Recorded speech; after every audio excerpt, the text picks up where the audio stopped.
లేచినాడురా సమాధి గెలచినాడురా లేచునని తాజేసినాడు లేఖనములో పలికినాట్లు లేచునని తాజేసినాడు లేఖనములో పలికినాట్లు లేచినాడురా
పరిశుద్ధ గ్రంథము బైబిల్ ఎత్తి పాడుకొని వర్తమానంలోకి వెళ్దాం.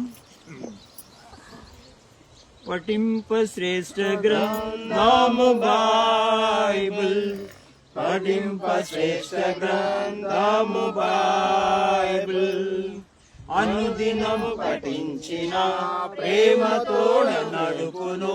ఓ పఠింప శ్రేష్ఠ గ్రంథము Bible. English. The best book to read is the Bible. The best book to read is the Bible. If you read it every day, it will help you all the way. Oh, the best book to read is the Bible. Hindi. दुनिया में सबसे प्यारे पुस्तक Bible, दुनिया में सबसे प्यारे पुस्तक बाइबल, पढ़ेगा उसको रोज बरोज, सामने करता कोई न हो. ओ दुनिया में सबसे प्यारे पुस्तक बाइबल. Tamil. வசிக்க சிறந்த புஸ்தகம் வேதம், வசிக்க சிறந்த வேதம், அன்றடம் நிவாசித்தால் குன்றமேல நடத்துமே. ஓ வசிக்க சிறந்த புஸ்தகம் వేదం. పరిశుద్ధ గ్రంథము బైబిల్లో నుంచి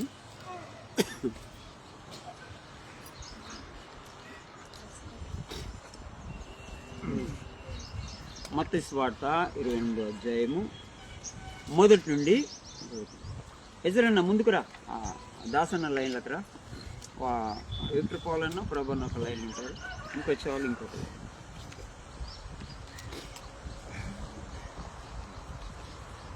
మత్తయి సువార్త 28వ అధ్యాయము మొదటి 10 వచనాలు చదువుకున్నాం. ఆ దినాల్లో విశ్రాంతి దినాన్ని శనివారము విశ్రాంతి దినము అని తలంచేవారు. విశ్రాంతి దినం అంటే ఏమో అనుకోరు. ఇప్పుడు విశ్రాంతి దినము ఆదివారం. ఆ పాత నిబంధన కాలంలో విశ్రాంతి దినం అంటే సబ్బాతును విశ్రాంతి దినముగా ఆచరించేవారు. అక్కడ రాయబడింది ఏంటంటే, విశ్రాంతి దినము గడిచిపోయిన తర్వాత తెల్లవారుచుండగా మగ్దలేని మరియయు వేరొక మరియయు యేసు ప్రభును సిలువేసినారు కదా, సమాధి చేసినారు కదా, ఆ సమాధిలో అయ్యో యేసయ్యను దాచుంచారు, ఏమయ్యాడు అని ఉదయమునే లేచి స్త్రీలందరూ ఇక్కడికి వచ్చారు. మగ్దలేని మరియా, వేరొక మరియా, సలోమి, వీళ్ళందరూ కూడా సుగంధ ద్రవ్యాలన్నీ యేసయ్యకు తీసుకుని వచ్చారు. ఇదిగో ప్రభుదూత పరలోకము నుండి ప్రభుదూత దిగి వచ్చి రాయిని దొర్లించి అక్కడ దేవుని దూత ఆ యొక్క పెద్ద రాయి, వాళ్ళు ఆ రోమ చక్రవర్తి గవర్నమెంట్ వేసిన పెద్ద రాయి పెట్టి దానికి ముద్ర వేశారు. ఏం చేసినారు? ఎవరు విప్పకూడదని, ఎవరైనా విప్పితే ఇదనేసి ఆ ముద్ర కూడా వేశారు. గవర్నర్ యొక్క ముద్ర వేసి అక్కడ సీల్ చేసినప్పుడు కూడా దేవుని దూత వచ్చి ఆ రాయిని దొర్లించి ఆ రాతి మీద కూర్చున్నాయి. ఆ యొక్క దూత యొక్క స్వరూపం ఎట్లున్నది అనేది ఇప్పుడు చెప్తున్నాడు. చూసారా, యేసయ్య సమాధిలో ఉంటే మహాభూకంపం, గవర్నమెంట్ అంతా తలకిందులు అయిపోయింది. రోమా చక్రవర్తి, రోమా ప్రభుత్వం అంతా తలకిందులు అయిపోయింది. అయ్యో, ఈయన లేస్తా అన్నాడు, నిజంగా లేచాడేంటి? భూమి కంపించింది, భూమిని శాసిస్తున్నాడేంటి?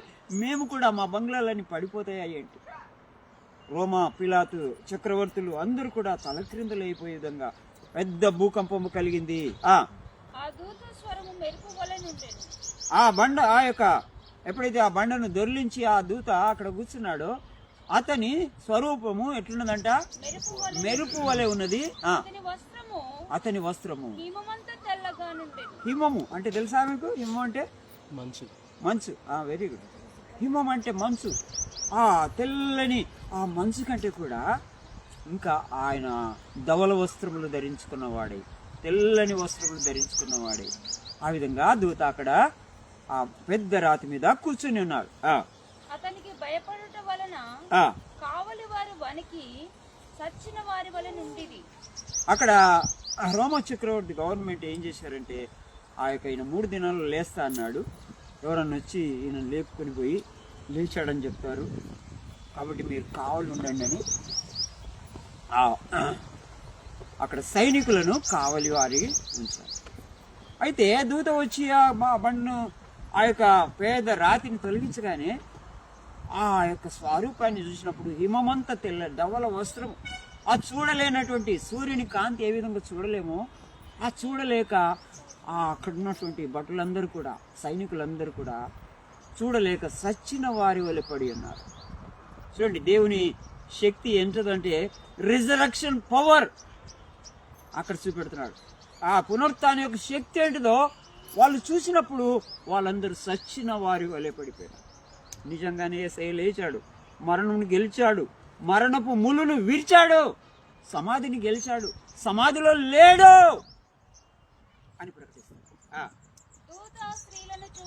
చూచి మీరు భయపడకుడి, అమ్మా మీరు భయపడకండి, సిలువ వేయబడిన యేసును మీరు వెతుకుచున్నారా? యేసయ్యను మీరు చూడడానికి వచ్చారు కదమ్మా. నాకు తెలియను, ఆయన ఇక్కడ లేడు, ఆయన ఇక్కడ లేడు, ఆయన చెప్పినట్లే ఆయన లేచినాడు.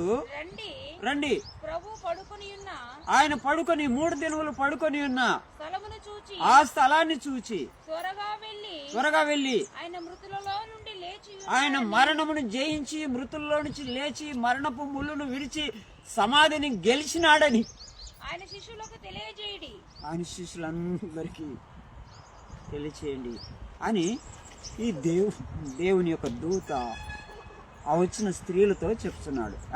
ఇదిగో ఆయన గలిలయలోనికి, ఆయన ఎక్కడ వెళ్ళాడో మీరు ఎక్కడ వెతకాల్సిన అవసరం లేదు. గలిలయ ప్రాంతానికి మీరు వెళ్ళండి. గలిలయకు వెళ్ళాడు, మీకు ముందుగా వెలుచున్నాడు. మీరు ఆయన చూస్తారు. మీతో చెప్పి తినా నేను, వారు భయముతోనూ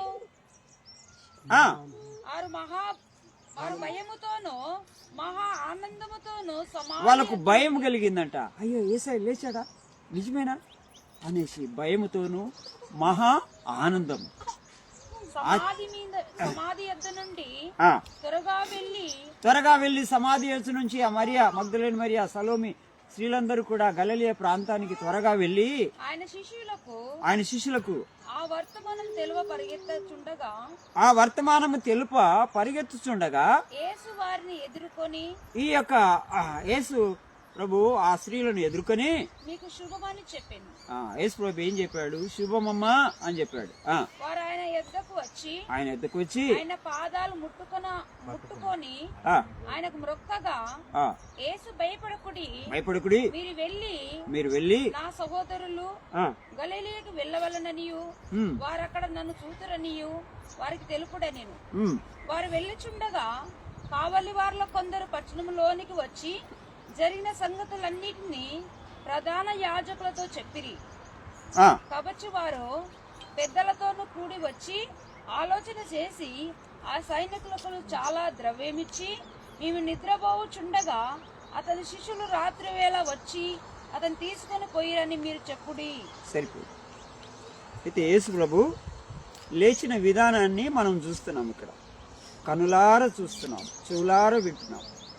ఆయన సమాధిలో పెట్టారు. అది మామూలు సమాధి కాదు, మట్టితో తోడింది కాదు, అది రాతితో తొలిచింది. ఒక పెద్ద మినిస్టర్, ఆయన గనుల శాఖ మంత్రి, అరిమత్తయి యోసేపు అని గనుల శాఖ మంత్రి. ఆయన ఆ రాతి గనులన్నీ తోడి ఆ విధంగా వాటిని ఆ బంగారము కానీ బొగ్గు కానీ అబ్రకము కానీ వాటిలో నుంచి తీయగలిగినటువంటి ఆ శాఖకు మంత్రి ఆయన. ఎవరంటే అరిమత్తయి యోసేపు.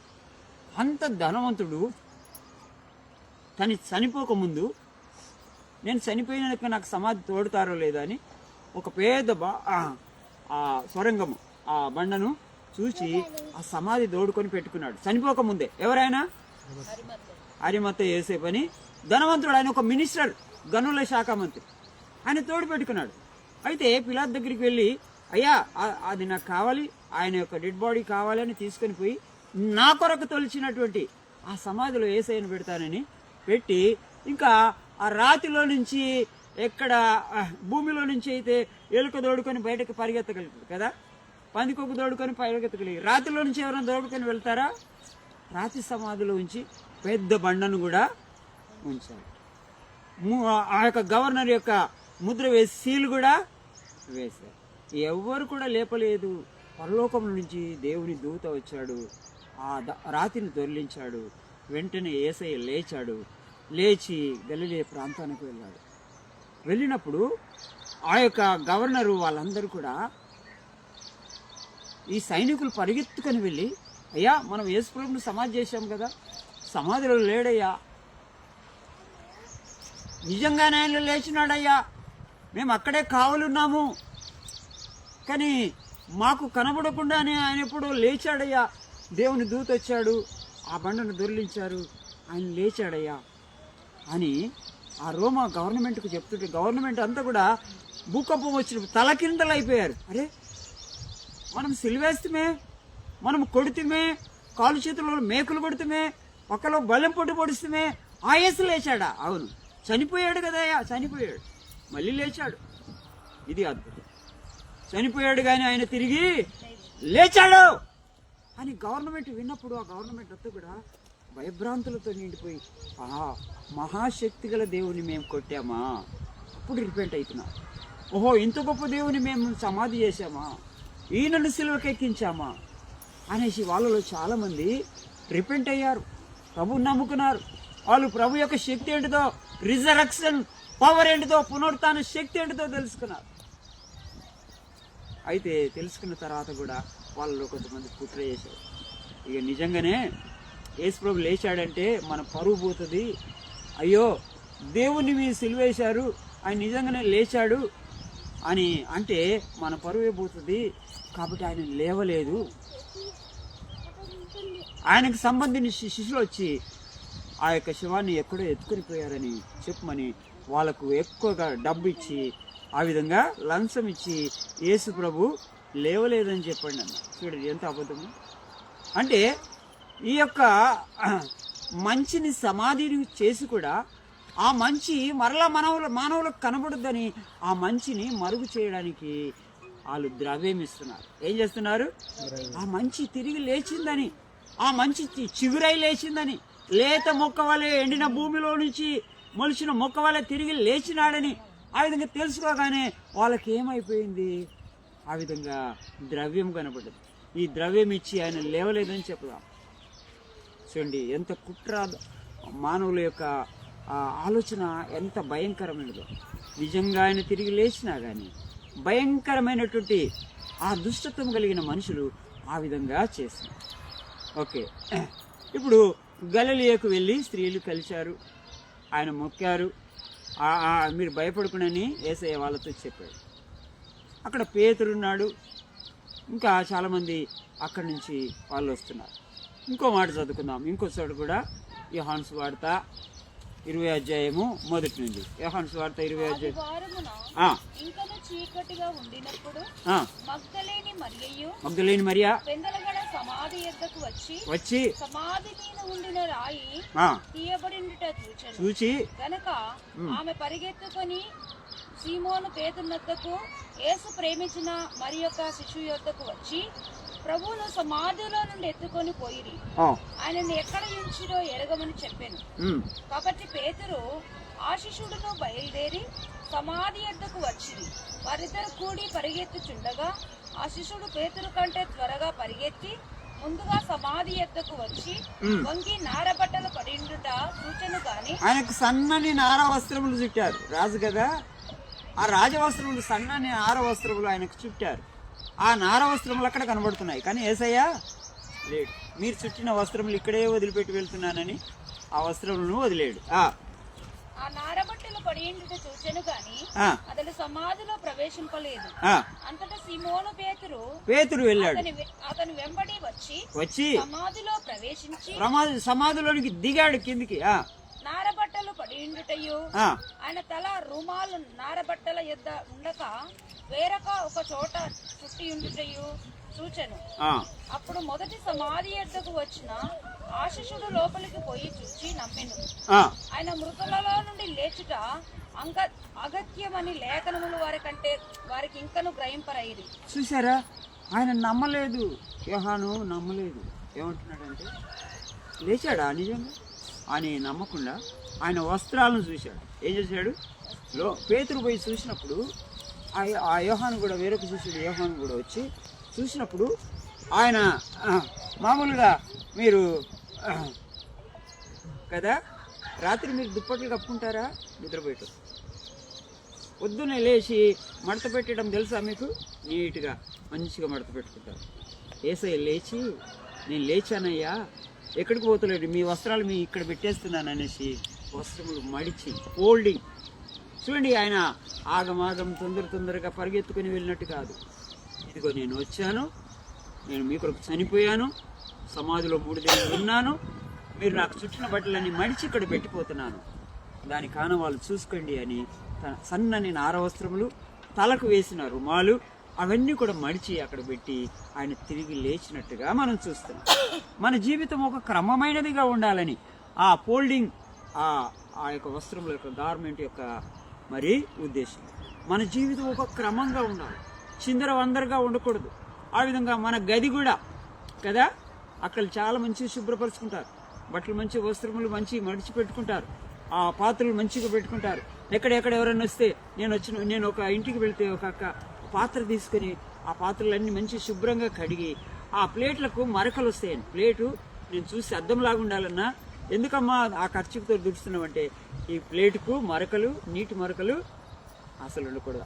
ఆ ప్లేట్లను కడిగిన ప్లేట్లను కూడా మంచి శుభ్రపరిచి అక్కడ సెల్ఫిస్తాడు. చూడండి ఎంత భద్రముగా మడిచిపెట్టుకో. అంటే దీనికి ఒక క్రమమైన జీవితం, మర్యాదగాను క్రమముగాను మనం ఈ లోకంలో జీవించిన కొరకై దేవుడు మనకు నేర్పించిన, చివరికి కూడా ఆయనకు క్రమం ఏంటిదో మర్యాద ఏంటిదో మనకు నేర్పించడానికి ఆ మడత పెట్టినట్టు ఫోల్డింగ్ ఆ యొక్క గార్మెంట్స్లో, ఆ బట్టలలో మనకు కనపడుతుంది. చూడ ఆయన మనకు క్రమం నేర్పించడం, లేచి వెళ్ళినట్టుగా మనం చూస్తున్నాం. లూకాసు వార్తలు కూడా చూద్దాం. లూకాసు వార్త 24వ అధ్యాయము 1 నుండి కూడా చూద్దాం. లూకాసు వార్త 24వ అధ్యాయం 1 నుండి. ఆదివారము తెల్లవారుచుండగా, ఇక్కడ ఆదివారమున తెల్లవారుచుండగా ఆ స్త్రీలు తాము సిద్ధపరిచిన సుగంధ ద్రవ్యములను తీసుకొని సమాధి యొద్దకు వచ్చి సమాధి ముందర ఉండిన రాయి దొర్లింపబడుట చూచి లోపలికి వెళ్ళిరి గాని ప్రభువైన యేసు దేహము వారికి కనబడలేదు. ఇందును గూర్చి వారికి ఏమీ తోచక ఉండగా ప్రకాశమానమైన వస్త్రములు ధరించిన 2 మనుషులు వారి యొద్ద నిలబడి ఉండిరి. ఈ స్త్రీల మధ్య 2 ప్రకాశమానమైన ఎంతో తేజస్సు కలిగిన 2 దేవదూతలు వారి ముందు నిలబడ్డారు. వారు భయపడి ముఖములను నేల మోపి ఉండగా వీరు సజీవుడైన వాణిని మీరెందుకు మృతులలో వెతుకుచున్నారు? యేసు ప్రభు ఎప్పుడో లేస్తా అన్నాడు కదమ్మా, ఆయన తిరిగి లేచాడు, సజీవుడైపోయినాడు. ఇంకా మృతలోకంలోనికి మీరు ఎందుకు వెళ్తున్నారు? సమాధిలో ఎందుకు వెళ్తున్నారు? ఒట్టి సమాధిని చూడడానికి ఎందుకు వెళ్తున్నారు? ఆయన లేస్తా అన్నాడు, లేచాడు. ఆయన వాగ్దానం ఇస్తే వాగ్దానం నెరవేరుస్తాడు, దాన్ని ఫుల్ఫిల్ చేస్తాడు. దానికి సాదృశ్యముగా ఆ లేచాడు అని చెప్తున్నారు. ఆయన ఇక్కడ లేడు, ఆయన లేచి ఉన్నాడు. ఆయన ఇంకా గలిలయలో ఉండినప్పుడు మనిషి కుమారుడు పాపిష్ఠుడైన మనుషుల చేతికి అప్పగింపబడి సిలువ వేయబడి 3వ దినమందు లేపవలసి ఉన్నదని ఆయన మీతో చెప్పిన మాట జ్ఞాపకం చేసుకుంటని వారితో అనిరి. యేసు ప్రభు ఈ లోకంలో 33 సంవత్సరాలు మీ మధ్యలో జీవించాడు కదా, మీకేం చెప్పాడు? నేను చనిపోయి సమాధి చేయబడి మృత్యుంజయుడిగా తిరిగి 3వ దినం లేస్తానని చెప్పలేదా అమ్మా? అదే విధంగా లేచాడు, యేసయ్య లేచాడని మీ శిష్యులకు చెప్పండి, మీరు ప్రకటించండి అని ఆ విధంగా చెప్పినప్పుడు స్త్రీలు మొట్టమొదటిగా స్త్రీలే వెళ్ళి సువార్తను ప్రకటించారు. యేసయ్యను గురించి ఏమని చెప్పాడు? లేచినాడురా సమాధి లేచినాడురా యేసు లేచినాడురా సమాధి లేచినాడురా లేపినట్లు లేఖనములలో పలికినాడు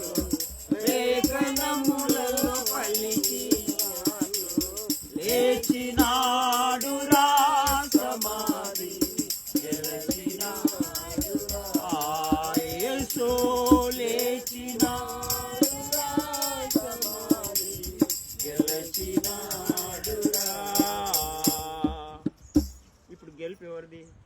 లేచినదా సిలువ వేయబడిన యేసయ్యదా? చూడండి, నువ్వు ఓడిపోయాను నువ్వు అనుకుంటున్నావు, నిన్ను గెలిపించడానికి ఆయన లేచాడు. నువ్వు పడిపోయాను అనుకుంటున్నావు, నిన్ను పడిపోయిన నిన్ను లేపడానికి ఆయన లేచాడు. నీవు అనుకుంటున్నావు అయ్యో నేను ఓడిపోయాను, నేను పడిపోయాను, నేను పతనమైన అనుకుంటున్నావు. నిన్ను పవిత్రంగా లేపడానికి, నీ వ్యాపారం లేపడానికి, నీ ఉద్యోగం లేపడానికి, నీ ఆరోగ్యంలో ఉన్న సమస్యలను పోగొట్టి లేపడానికి, నీ కూలిపోయిన మందిరములు కూడా లేపడానికి, నీవు పడగొట్టబడిన నీ మందిరములు లేపడానికి ఆయన లేచాడు. ఆయన పునరుత్థాన శక్తి ఎంత గొప్పదంటే ఒక ఆయన నమ్మలేదు. ఈయన వస్త్రములు చూసేదాకా నమ్మలే యోహాను. ఇంకొక ఆయన అక్కడికి రామా, ప్రకటన గ్రంథము 3వ అధ్యాయము, ప్రకటన గ్రంథం 3వ అధ్యాయము 21వ వచనం చదవండి. నేను జయించిన నా తండ్రితో కూడా ఆయన సింహాసనమందు కూర్చుండి ఉన్న ప్రకారము జయించిన వాడిని నాతో కూడా నా సింహాసనమందు కూర్చుండనిచ్చేదను.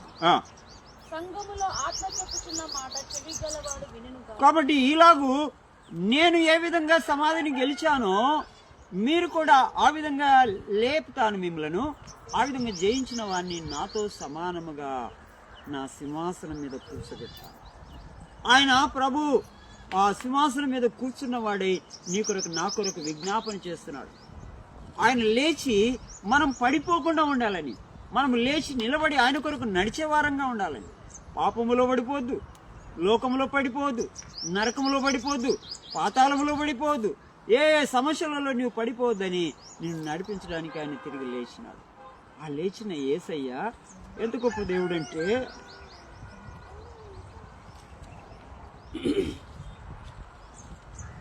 మార్క్స్ వార్త 9వ అధ్యాయము,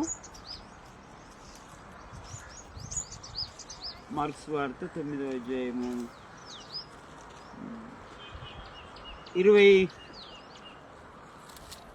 నుంచి చదమ్మా. మార్క్స్ వార్త. ఆయన ఎద్దకు వాడిని తీసుకొని వచ్చి దయ్యము ఆయనని చూడగానే వాడిని విలవిలలాడించెను గనుక వాడు నేలపడి నురుగు కార్చుకొనుచు గోళ్ళ పడుచుండెను. అప్పుడు ఆయన ఇది వానికి సంభవించి ఎంత కాలమైనదని వాని తండ్రిని అడగగా అతడు బాల్యం నుండియే అది వాణ్ణి నాశనం చేయవలనని తరచుగా అగ్నిలోను నీళ్లలోను పడద్రోయును. ఏమైనా నీ వలనైతే మా మీద కనికరపడి ఒక సహాయం చేయమనెను. అందుకు యేసు నమ్ముట నీ వలనైతే నమ్మువానికి సమస్తం సాధ్యమే. ఒకవేళ యేసు ప్రభు లేచినాడని నమ్ముట నీకు నీ వలన అవుతుందా? Is it possible? ఒకవేళ ఆ పాసిబుల్ అయితే, నమ్మితే, నీ వలన అయితే, నమ్మువానికి సమస్తము సాధ్యమే. ఆ తోమ వచ్చాడు, ఆ శిష్యులలో ఆ తోమ వచ్చి మన భారతదేశానికి వచ్చి స్వార్థ అందించింది థామస్ గారే. మద్రాసులో మీరు వెళ్ళినప్పుడు చూడండి, మౌంట్ థామస్ అని ఉంటుంది. థామస్ సమాధి అని, తోమా సమాధి అని మౌంట్ థామస్ అని ఉంటుంది. మెడ్రాస్ వెళ్ళారు కదా చాలామంది. అక్కడ తోమ వచ్చి అక్కడ ఆ కొండ మీద ఆ మందిరము, ఆయన సమాధి అంత కూడా. ఆయన మన కొరకు యేసు ప్రభు శిష్యులలో ఈయన ఒక శిష్యుడు. ఎవరు? థామస్ ఆయన పేరు. అయితే థామస్ మౌంట్ అని అక్కడ మద్రాసులు పెట్టారు. చూడండి, ఆయన యేసు ప్రభువుని చూసి, యేసు ప్రభువుకు తలలో ముళ్ళ కిరీటం పెట్టామా? పెట్టారా? చెప్పు. కాలు చేతుల్లో మేకులు కొట్టారా? కొట్టారు. భుజం మీద సిలువ ఎత్తారా? పక్కలో బలం పోటు పొడిచారా? ఒకవేళ పొడిస్తే, యేసయ్య లేస్తే, నేను ఆయన పక్కటెముకలలో నా వేలు పెట్టి చూస్తే నేను ఏమన్నాడు? యేసయ్య ఒకసారి డానియేల్ నిలబడు. తోమ నమ్మడానికి ఇష్టపడతలేడు. యేసుప్రభు నిజంగా లేచాడా? ఒకసారి లేచాడా? యేసుప్రభు కనుక లేస్తే ఆయన పక్కలో బల్లెం పోటు పొడిచారు కదా, నేను వేలు పెట్టి చూడాలి. ఏం చేయాలా? ఆయన పక్కలో బల్లెం పోటు పొడిచినట్టుగా నేను లేచి చూస్తే నేను నమ్ముతాను. కొంతమంది చూడక నమ్మాలి. దేవుడు ఏమంటున్నాడు? నేను చూసి నమ్ముతున్నాడు. ఈయన చూడక నమ్మిన వారు నువ్వు నమ్ముతావా? యేసయ్య లేచాడు, సమాధిని గెలిచాడు, మరణపు ముళ్ళును విరిచాడు. ఓ సమాధి విజయమేది, మరణమాములెక్కడా, మింగె జయము మరణము సత్య సాధ్యవాక్యము. ఓ సమాధి విజయమేది, మరణమాములెక్కడా, మింగె జయము మరణము ఫలించే సత్యవాక్యము. జై ప్రభో జై ప్రభో, విజయులం విజయులం, కాబు యేసు ఎల్లవేళ విజయమేచును, ఘన విజయమేచును. కాబు యేసు ఎల్లవేళ విజయమేచును, ఘన విజయమేచును. దైవ జన్మ ముందువా లోకమున్ జయింతురు, లోకమున్ జయించు విజయమే మన విశ్వాసము. దైవ జన్మ ముందువా లోకమున్ జయింతురు, లోకమున్ జయించు విజయమే మన విశ్వాసము. జై ప్రభో జై ప్రభు అనండి. జై ప్రభో జై ప్రభో, విజయులం విజయులం, ప్రభు యేసు ఎల్లవేళ విజయమేచును, ఘన విజయమేచును. ప్రభు యేసు ఎల్లవేళ విజయమేచును, ఘన విజయమేచును. నువ్వు సచిన స్థితిలో ఉన్నావేమో, నిన్ను లేపడానికి ఆ సమాధిని గెలిచావు. నువ్వు పడిపోయిన స్థితిలో ఉన్నావేమో, నిన్ను లేపడానికి నిలబెట్టి ఆయన పరిచర్య తోమాలాగా నేను నిలబెట్టుకుని భారతదేశం అంతటి స్వార్థ ప్రకటిస్తాను. పేతురులాగా నేను నిలబెట్టుకుని, అయ్యా అయ్యో పేతురు, మళ్ళొకసారి నువ్వు ఈ దేవుని గురించి చెప్తే, యేసయ్య గురించి చెప్తే నిన్ను ఆ కాళ్ళు మీదికేసి తల కిందికేసి తల కిందిగా నీకు సెలవుతాం. డోంట్ కేర్, నా ప్రాణం గురించి చేయను. నన్ను సజీవునిగా లేపిన నా యేసయ్యకు ప్రాణం పెట్టడానికైనా సిద్ధము. నన్ను తల క్రిందలు చేయండి, రాళ్ళు వేసి చంపండి, నా యేసయ్యను ప్రకటించకుండా నేను ఉండలేను. ఎంత తీర్మానం చేసుకున్నారు శిష్యులంటే, ఆయన లేచాడు, చనిపోయాడు, సమాధి చేయబడ్డాడు, లేచాడు, తిరిగి లేచాడు, నన్ను కూడా లేపాడు. ఆయన సేవకుడిగా, ఆయన పరిచారకుడిగా, ఆయన కొరకు తల క్రిందలుగా నన్ను సిలువ వేసినా కానీ నేను ఆయన గురించి చెప్పకుండా నేను ఉండలేను. నా ఊపిరి ఉన్నంత వరకు నేను ఆయన గురించి చెప్తాను. తల క్రిందలుగా సిలువ వేయబడ్డాడు పేతురు. థామస్ గారు వచ్చారు, భారతదేశం అంతట్లో స్వార్థను ప్రకటించారు. కేరళకు వచ్చాడు, మద్రాసుకు వచ్చాడు, ఆ ప్రాంతం అంతట్లో స్వార్థ చెప్పొద్దని ఎంతోమంది ఆటంకం చేస్తే తెలుగు నేర్చుకున్నాడు, తెలుగులో సంస్కృతం నేర్చుకున్నాడు, ఆ బ్రాహ్మణ విద్య నేర్చుకున్నాడు, ఆ భగవద్గీతలో మహాభారతములో ఆ గీతాలో ఏమున్నదో తెలుసుకొని దాన్ని తెలుగులో ఆ విధంగా తద్రక్తం పాప పుణ్య బలియాగం, ఆ ప్రభువుని యేసుక్రీస్తే నీ కొరకు బలియాగమైనాడని ఆ విధంగా వాళ్ళకు బ్రాహ్మణులందరికీ చెప్పాడు. చాలామంది బ్రాహ్మణులు ఇప్పుడు సేవకులు ఉన్నారు. మద్రాసులో ఉన్న బ్రాహ్మణులందరూ కూడా చాలామంది సేవకులు, కేరళలో ఉన్న బ్రాహ్మణ్స్ అంతా సేవకులై ఆ విధంగా స్వార్థను ప్రకటిస్తున్నారు. చూడండి, ఎందుకు అంటే నా కొరకు లేచిన యేసయ్యను నేను ప్రకటించకుండా బ్రతకలేను. నా ఊపిరి పోసింది, నా ఆత్మను నాలో ఉంచింది. చూడండి, నీవు ఆయన ఆత్మను కలిగి ఉంటే ఆయనను ప్రకటించకుండా నీవు ఉండలేవు. ఆయన ఏం చేశాడంట అంటే, నా ఆత్మను నీకు అప్పగించుచున్నాను అన్నాడు. తండ్రి, నీ చేతికి నా ఆత్మను ఎవరికి అప్పగించాడు? తండ్రి. ఆయన వచ్చి కార్యక్రమంతో ముగించుకొని ఇక నా ఆత్మ శరీరాన్ని వీళ్ళకిచ్చిన, రక్తాన్ని కూడా వీళ్ళకిచ్చిన, వస్త్రాలు కూడా వీళ్ళకిచ్చిన, నా ఆత్మను మాత్రం నీకు ఇస్తున్నా. తండ్రి, నీ చేతికి నా ఆత్మను. ఆయన ఆత్మను పొందిన వాడైతే ఆయనను ప్రకటించకుండా ఉండలేదు. కాబట్టి ప్రకటించారు. ఆ ప్రకటించిన వార్త చూడండి, కొరింథీయులకు రాసిన మొదటి పత్రిక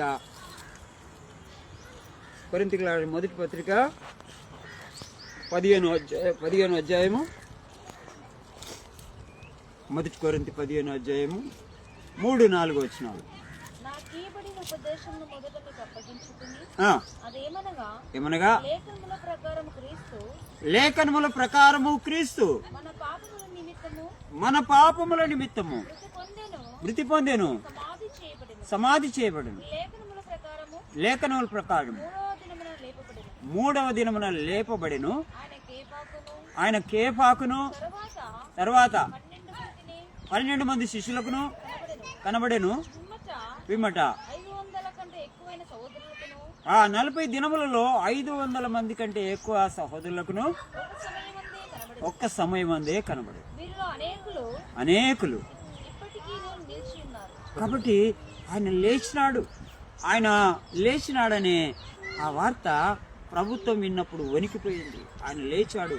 40 దినములు అనేక మందికి, 12 మందికి, కేపాకు 500 మందికి అందరికి కనబడుతూ ఆయన ఈ లోకంలో అనేక అద్భుతములు చేస్తూ ఆ విధంగా ఆయన ఈ లోకం విడిచిపెట్టి వెళ్ళడానికి ఆ విధంగా సిలువాలో ప్రేలాడే సమాధి కొండేను, సిలువాలో ప్రేలాడే సమాధిలోను నేను సజీవుడై లేచే స్తోత్రము హల్లెలూయా, సజీవుడై లేచే స్తోత్రము హల్లెలూయా.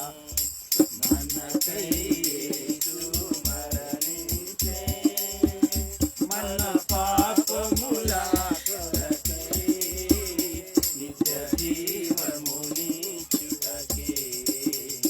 సాచుండు సజీవుడాయే, నిత్య జీవమునిచ్చుటకే సాచుండు సజీవుడాయే.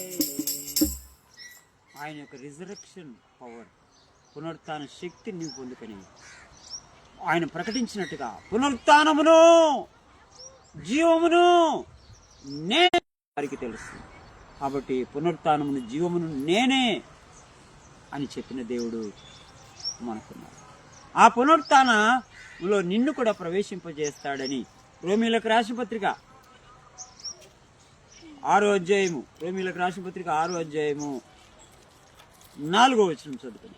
రోమీయులకు రాసిన పత్రిక మహిమ వలన క్రీస్తు మృతులలో నుండి ఎలాగూ తండ్రి మహిమ వలన యేసుక్రీస్తు మృతుల్లో నుండి ఎలాగూ లేపబడినో అలాగే మనమును ఆయనతో ఐక్యము గలవారమైన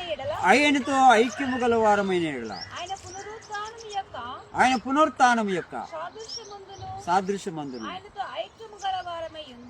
ఆయనతో ఐక్యము గలవారమై.